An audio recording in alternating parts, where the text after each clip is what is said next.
Welcome friends, हमारे इस YouTube channel में आपका बहुत बहुत स्वागत है। CTT 2022 की तैयारी में हम लोग बहुत तेज़ी से आगे बढ़ रहे हैं और उसी सिलसिले में ईवीएस का जो हमारा पेडागोजिकल पोर्शन है उसमें हम आज चौथे चैप्टर पर चर्चा कर रहे हैं। जैसा कि आपको हमने सिलेबस बता चुका हुआ है कि इसमें हमें पढ़ना ईवीएस की अवधारणा एवं क्षेत्र, ईवीएस के महत्व एवं एकीकृत ईवीएस, पर्यावरण अध्ययन एवं पर्यावरणीय शिक्षा, अधिगम सिद्धांत, विज्ञान और सामाजिक विज्ञान की व्याप्ति और संबंध तथा अवधारणा प्रस्तुत करने की दृष्टिकोण, क्रियाकलाप, चर्चा, CCE। इसके बाद पढ़ना है प्रयोग, व्यवहारिक कार्य, शिक्षण सामग्री, उपकरण, समस्याएं।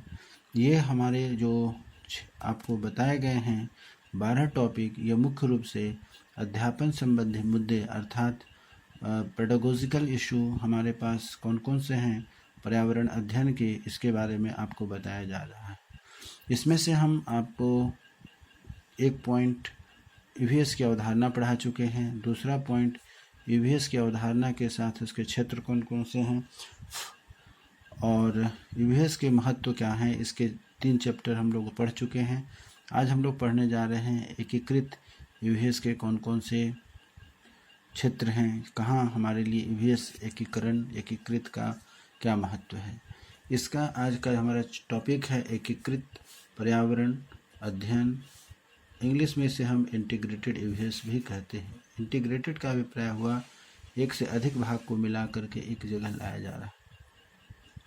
जैसा नाम से स्पष्ट हो रहा है बच्चों कि यह हमारा एकीकृत पर्यावरण अध्ययन है, तो मुख्य रूप से इसमें हम जो पढ़ाई करेंगे वह हमारी पाठ्यचर्या अर्थात राष्ट्रीय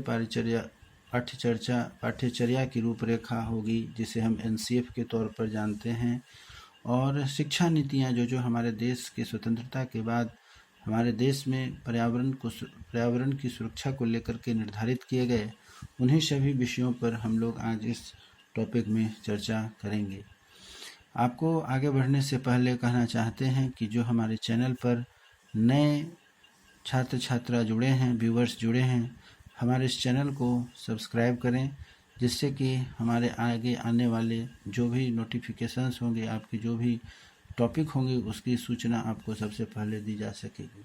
तो हम शुरू करते हैं एकीकृत पर्यावरण का अध्ययन। इसमें जो मुख्य रूप से जो हम लोगों को पढ़ना है, जैसा कि मैंने आपको बताया, वह पाठ्यचर्या अर्थात राष्ट्रीय पाठ्यचर्या। देश को निर्माण में पर्यावरण का क्या महत्व है और कैसे इसको संरक्षित किया जाए, कैसे बच्चों को ज्ञान दिया जाए, इस पर लेकर के देश के विद्वानों ने, देश के शिक्षाविदों ने पर्यावरण को बच्चों के साथ जोड़ने का प्रयास किया है, शिक्षा से जोड़ने का प्रयास किया है। उस पर आधारित आपको यह राष्ट्रीय पाठ्यचर्या एवं राष्ट्रीय शिक्षा नीति के बारे में इस एकीकृत पर्यावरण अध्ययन में मुख्य रूप से हम लोग पढ़ेंगे।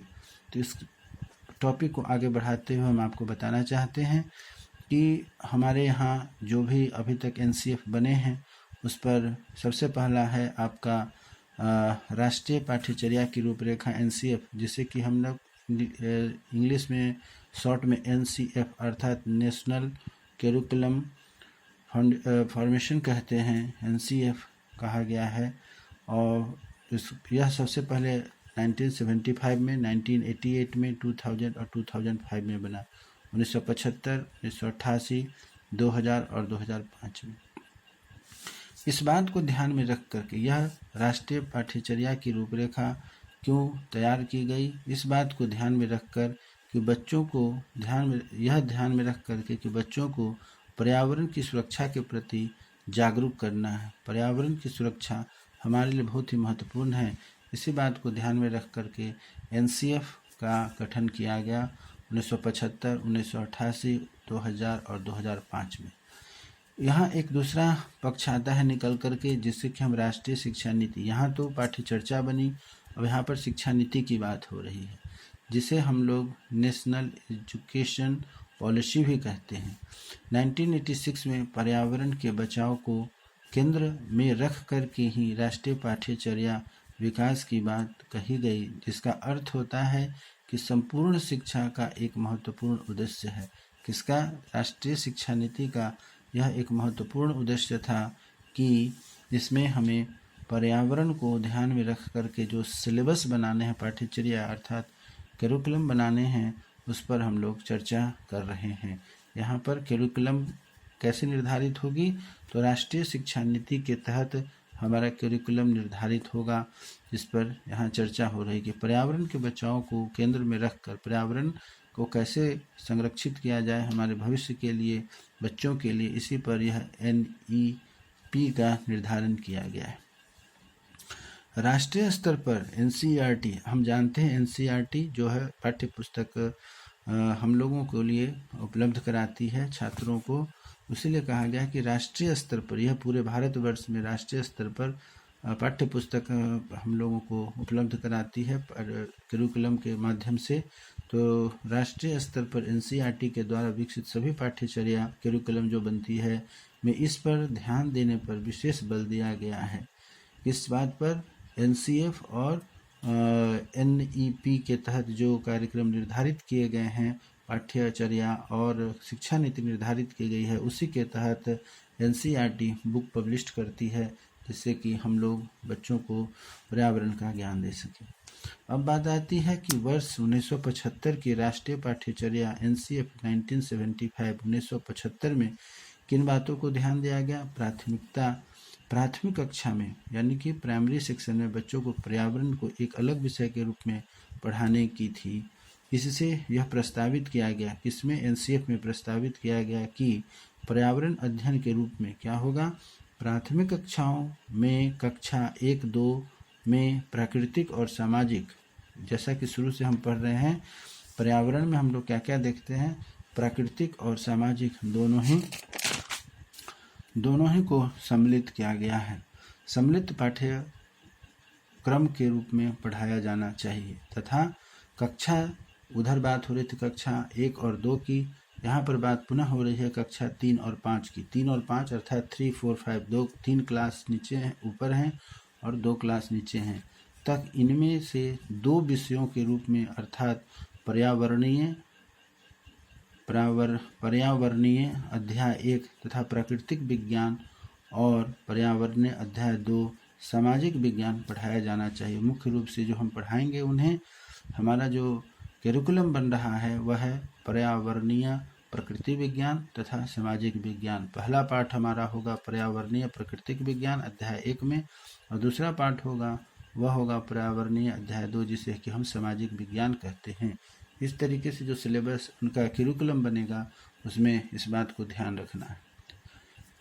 आगे बढ़ते हैं। यहाँ पर है राष्ट्रीय शिक्षा नीति, जिसे कि हम NEP कहते हैं, 1986 में बना तथा राष्ट्रीय पाठ्यचर्या की रूपरेखा 1988 में पर्यावरण अध्ययन के बारे में उपयुक्त व्यवस्था को ही मंजूर किया गया। राष्ट्रीय शिक्षा नीति 1986 में बनी तथा राष्ट्रीय पाठ्यचर्या की रूपरेखा 1988 में 1988 में बन करके तैयार हुई। यह दोनों मिल करके पर्यावरण के अध्ययन के बारे में एक ऐसी व्यवस्था बनाई गई जो कि सबों को मंजूर हो। अब बात यह निकल के आती है, जैसा कि पिछले टॉपिक में भी हमने पढ़ा था, कि यह NCF तथा NPF जो बना, यह अभिप्राय यह था कि बच्चों की पढ़ाई के लिए जो बोरियां, उनके जो बस्ते का वजन बढ़ते जा रहा है, किताबों का वजन बढ़ता जा रहा है, इसको कैसे कम किया जाए। तो इसके लिए यहाँ पर ईश्वर भाई पटेल समीक्षा समिति 1977 में गठन हुई थी। क्या है? ईश्वर भाई पटेल समीक्षा समिति 1977 में गठित हुई थी। इसका उद्देश्य था कि NCERT कार्य समूह जो 1984, और पहला है NCERT कार्य समूह और शिक्षा के लिए समीक्षा समिति पर राष्ट्रीय नीति, इन दोनों को मिल करके क्या करना था? कार्य को आसान बनाने के लिए, बच्चों को जो पढ़ाई के लिए जो सिलेबस या करिकुलम है उसको ऐसे बनाया जाए कि उनकी पढ़ाई के वजन को कम किया जाए। इस पर प्रयास किया जाने के लिए ईश्वर भाई पटेल समिति की गठन की गई थी 1977 में।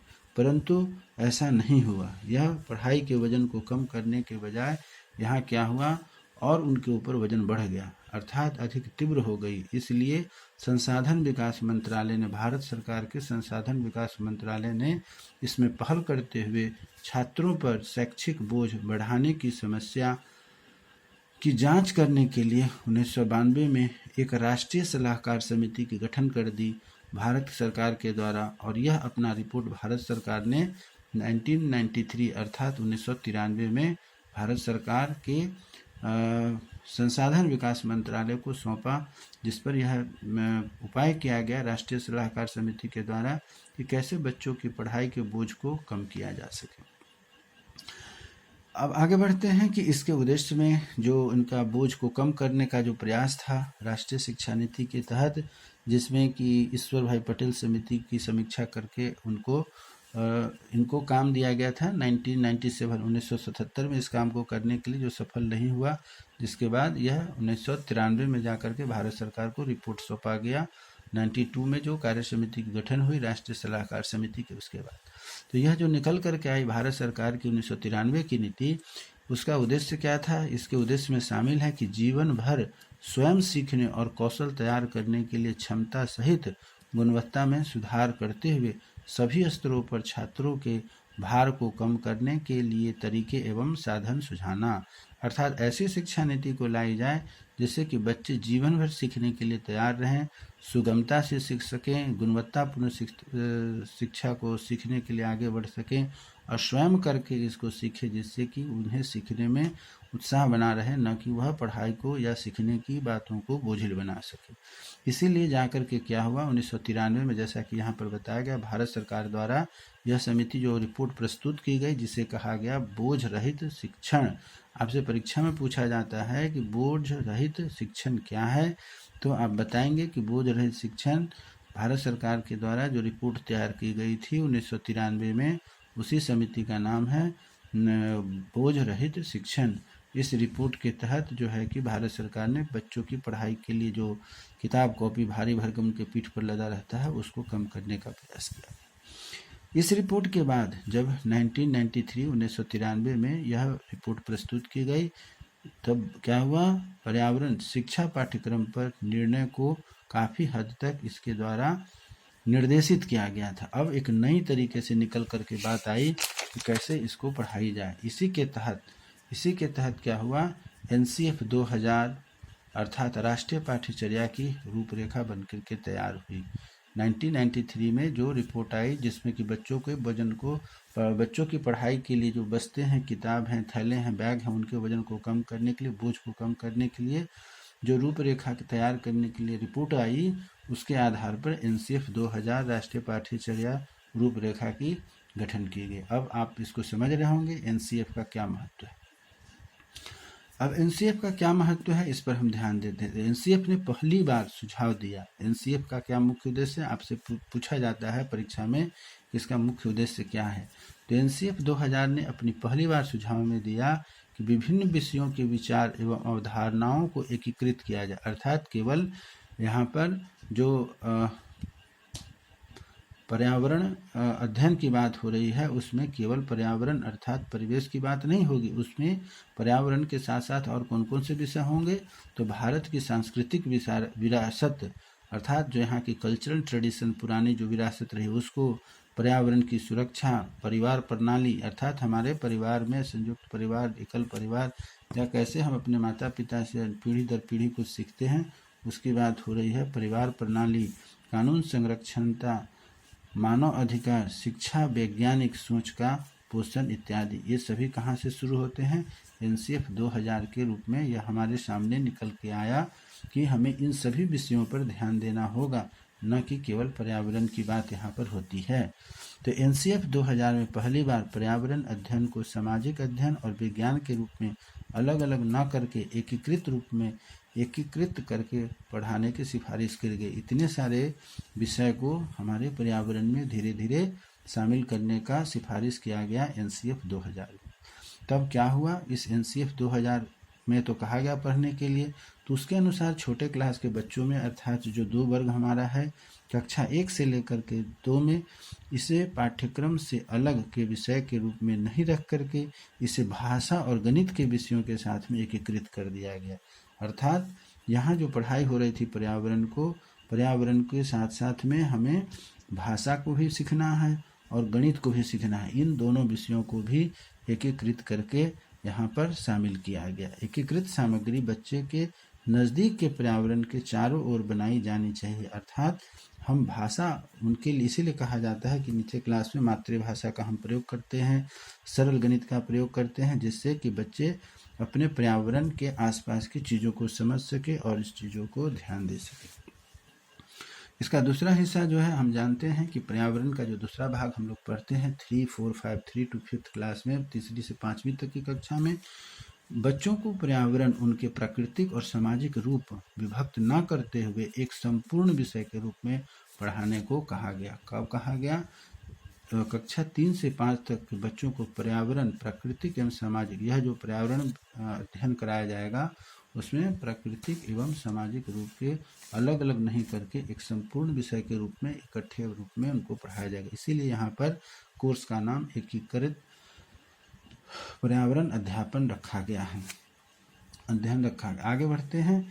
एनसीएफ, अभी हम लोग बात कर रहे थे एनसीएफ 2000 की, अब एनसीएफ 2005 में इसमें कुछ सुधार किए गए।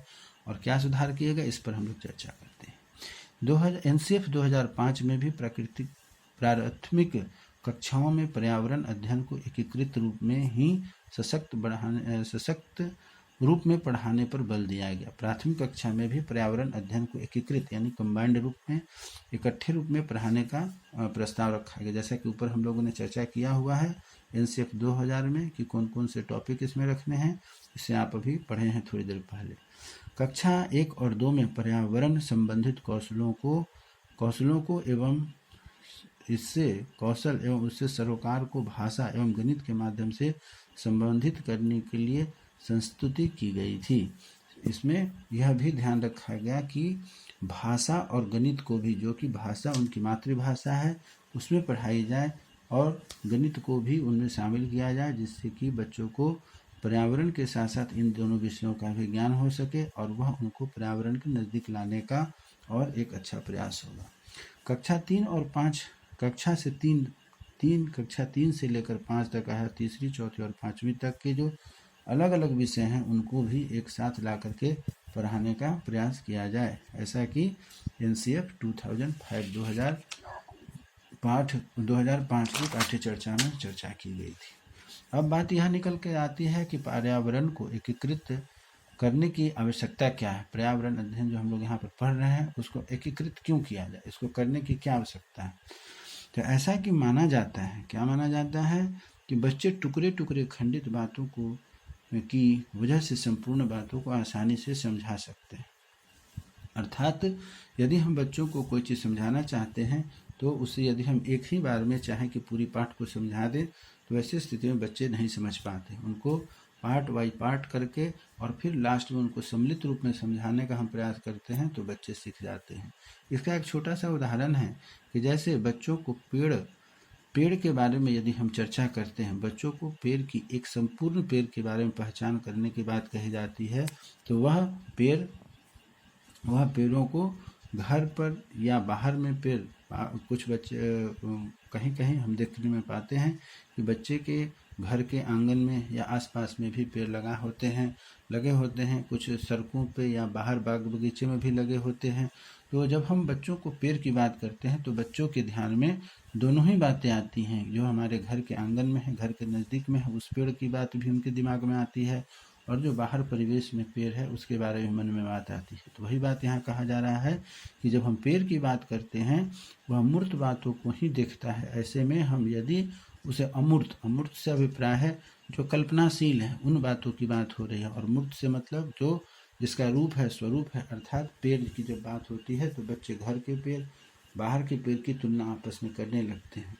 तो हम यदि अमूर्त और अनुभव से परे की बात करते हैं, जो कि बच्चों की कल्पना से बाहर की बातें हैं, तो उन्हें वे अनुभवों से जोड़ नहीं पाएंगे, सूचनाओं को रटने लगते हैं। तब हम क्या करते हैं, जब बच्चे उस विषय को, टॉपिक को नहीं समझते हैं तो उसको क्या है कि रटना शुरू कर देते हैं, जो कि सही बात नहीं होती। अर्थात हमारे पर्यावरण अध्ययन का उद्देश्य सफल नहीं हो पाता है, सार्थक नहीं हो पाता है। इसीलिए हमें क्या करना है, बच्चों को समझने के अनुसार, उनको सुलभ होने के अनुसार पढ़ाई को सहज बना करके उन्हें पढ़ाना है, न कि रटने की क्रिया के द्वारा उन्हें पढ़ाना है, जो कि एक बोझिल प्रक्रिया हो जाती है। अब आगे बढ़ते हैं। एनसीईआरटी के द्वारा अब इन सभी बातों को ध्यान में रखते हुए एनसीईआरटी को जिम्मेवारी दी गई कि वह पाठ्यचर्या किस टाइप से बनाए। तो एनसीईआरटी के द्वारा कक्षा 3 से 5 तक पर्यावरण अध्ययन के लिए पाठ्यक्रम को एकीकृत स्वरूप प्रदान करने के लिए 6 विषयों को पहचान किया गया। यह 6 विषय आपके सीटीईटी की परीक्षा में पूछे जाते हैं कि यह एकीकृत 6 विषय कौन कौन से हैं, जिसका हम नीचे चर्चा करेंगे। और इन 6 विषयों को, इन क्षेत्रों को पहचान की गई, जिससे बहु विषमताओं को एकीकृत करके सभी जो डिफरेंसेस हैं पर्यावरण में, उनको इकट्ठा करके बच्चों को समझाने के अनुसार एक थीम के नाम से परीक्षा में पूछा जाता है कि थीम क्या है, प्रकरण क्या है, या थीम के कौन कौन से अवयव हैं, या इनमें से कौन से ऐसे अवयव हैं जो कि इस थीम या प्रकरण से बाहर है। जैसे कि आपको यह 6 थीम बताए जा रहे हैं, कौन कौन से हैं। परिवार और मित्र। तो परिवार में क्या आता है, संबंध, जानवर, पौधे, कार्य एवं खेल। यह हम परिवार और मित्रों के साथ समझते हैं। परिवार में हम जिनके साथ होते हैं उनके साथ हमारा क्या संबंध होता है, हमारे मित्र होते हैं। हमारे मित्र मतलब घर से बाहर के जो जीव पाए जाते हैं, प्राणी पाए जाते हैं, उसमें जानवर हैं, पेड़ पौधे हैं, क्रियाकलाप हैं। और खेल हम अपने मित्रों के साथ खेलते हैं।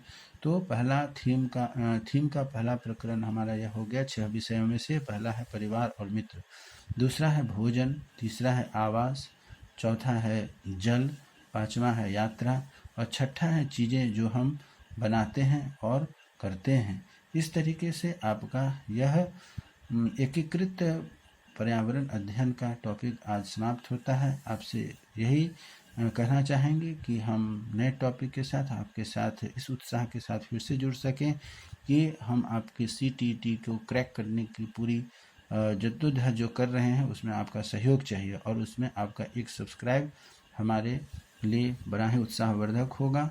यदि आप हमारे चैनल पर नए हैं तो कृपया हमारे इस चैनल को सब्सक्राइब करें, जिससे कि हमारी अगली नोटिफिकेशन आपको तुरंत मिल सके। चलिए, इसी शुभकामना के साथ कि आपकी तैयारी अच्छी हो, आप सीटीईटी 2022 को क्रैक कर सके। बहुत बहुत धन्यवाद।